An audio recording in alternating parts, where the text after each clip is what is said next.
Hello, CS50. My name is Matt Vitarelli, and I'm a senior in Pauli Murray College at Yale University studying molecular biophysics and biochemistry.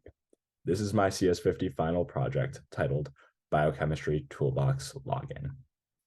To access the site in the command terminal, after changing directory to final project, issue the command flask. This will result in a link appearing, and you can command click to access the link. There are two options to access the site. You could either register or log in. I'm going to demonstrate registering.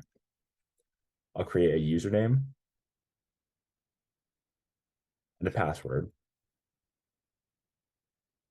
to register the new user and access the site.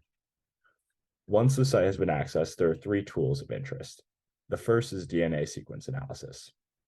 To access this tool, click on the nav bar titled DNA sequence analysis. To use this tool, choose two files. Once both files are selected, you can hit upload, and the site will return that the DNA sequences do not match. For summary statistics, similarly, you could choose a CSV file. Once the file has been selected, you can upload the file and view summary statistics that are useful in science research and elsewhere, including the mean, median, standard deviation, and mode for the data. And finally, we have the kymograph function.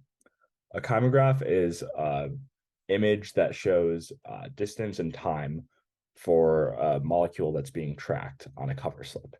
Once this data has been analyzed on a software called ImageJ, you obtain a CSV file.